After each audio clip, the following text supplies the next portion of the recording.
Os vulcões são criados pelo movimento de grandes placas de rochas que formam a crosta terrestre. Essas placas tectônicas, carregando o oceano e as massas de terra continentais, flutuam sobre o manto que cerca o núcleo do planeta. As placas se movem enquanto o intenso calor dentro da Terra cria gigantescas correntes de convecção no manto. Este lago de lava derretida no Havaí mostra o processo em miniatura, com correntes de convecção se deslocando e partindo a fina e sólida crosta.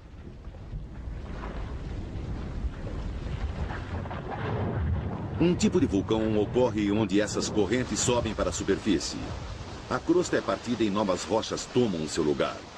Isso ocorre em grandes cumes no meio dos oceanos. O magma novo vem diretamente do manto, que fica nas profundezas da Terra. Ele é líquido e se chama basalto. Quando os vulcões se formam, eles frequentemente criam ilhas como a Islândia e as Ilhas Canárias no Oceano Atlântico.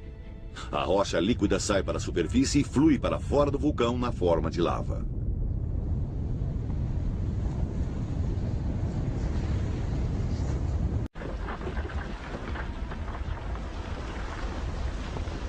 Mas em outras partes do mundo existem tipos diferentes de vulcões muito mais potentes que o Hailey. Em alguns lugares, duas placas tectônicas colidem. Uma placa é forçada para dentro do manto. As intensas temperatura e pressão derretem esta rocha e a forçam de volta para a superfície. Elas criam um vulcão completamente diferente e mais perigoso. Estes vulcões explodem, arremessando cinzas, rochas e gás. Infelizmente, esses explosivos vulcões são os mais comuns.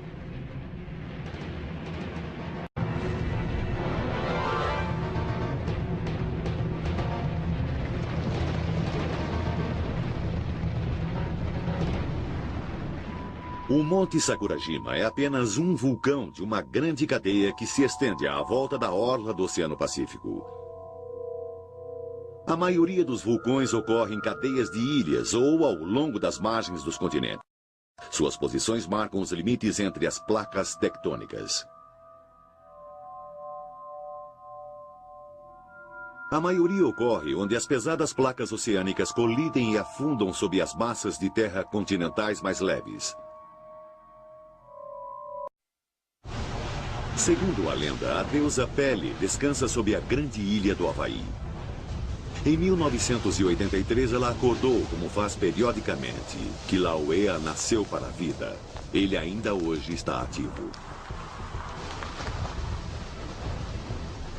Em 1991, o fluxo de lava desceu do vulcão através da floresta tropical. A cidade de Kalapana estava em seu caminho. A lava se moveu lentamente e frequentemente, fazendo pausas de alguns dias, mas ela não podia ser detida.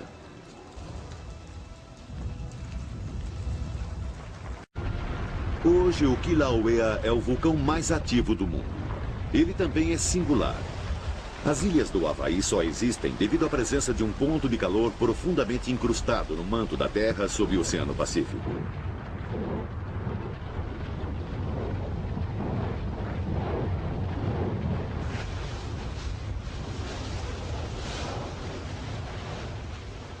Enquanto a crosta do planeta se move por cima desse ponto de calor, o magma é forçado para cima e entra em erupção, criando uma ilha vulcânica. A crosta se move, o vulcão lentamente morre e um novo vulcão se forma sobre esse ponto de calor. O Kilauea é o mais recente resultado desse processo. Sua lava é muito líquida e frequentemente forma longos rios que fluem em direção ao mar.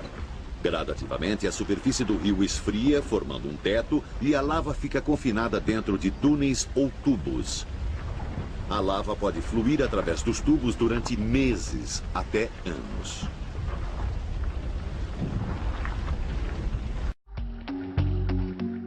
Por que os terremotos acontecem? A camada mais externa da Terra, a crosta terrestre, é formada por várias placas, como num quebra-cabeça. E essas placas se movimentam, ora se afastando uma da outra, ora se trombando uma com a outra, né? Quando chega a um limite a ponto de romper as estruturas das rochas, de quebrar, de falhar, há a liberação dessa tensão. É nesse momento que acontece um terremoto.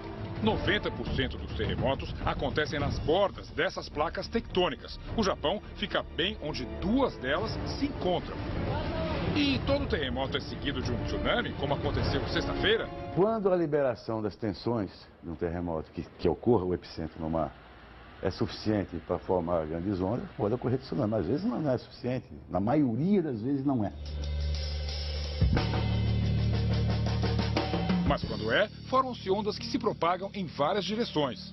A onda de tsunami, quando é formada em alto mar, ela tem características de ter um grande comprimento da ordem de 700 quilômetros, 600, 700 quilômetros, e a velocidade com que ela se propaga, ela chega até a 700, 800 quilômetros por hora.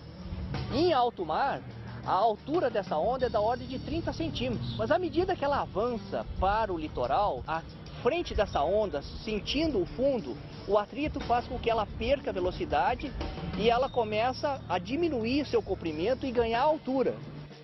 Ao chegar a 4 metros de profundidade, a velocidade dela diminui para 20 km por hora. Em compensação, a altura dela vai ganhando contornos de 8, 10 metros, como se fosse um estouro de uma manada de elefantes. Os elefantes da frente vão perdendo velocidade, contudo, os elefantes de trás vão avançando e vão acumulando energia. E aí, chegando a 20 km por hora, praticamente não se segura mais nessa onda.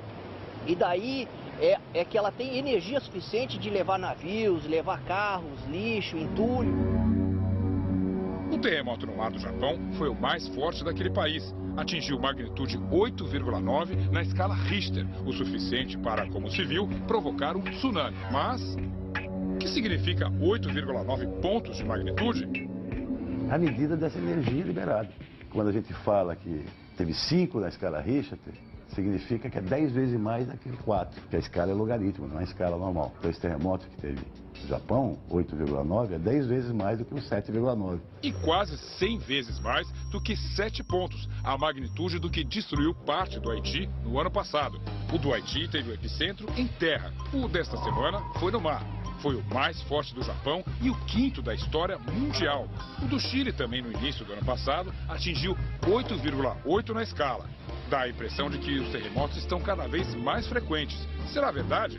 Não. A média de ocorrência de grandes terremotos tem permanecido constante, segundo os dados de longo prazo do USGS, a Agência Americana de Pesquisas Geológicas. E por que nos últimos anos a gente percebe mais esse tipo de coisa? Devido à globalização e à grande capacidade de comunicação que o homem tem, qualquer problema que aconteça em qualquer parte do globo é rapidamente transmitida para todos.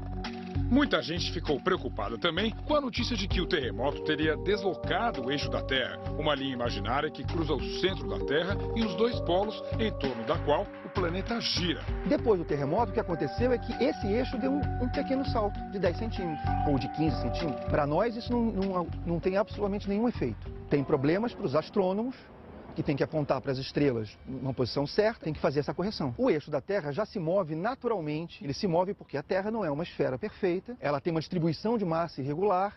Quando tem um terremoto, isso se redistribui, tem o movimento das massas de água, dos mares, com as marés. Tudo isso influencia o eixo de rotação da Terra.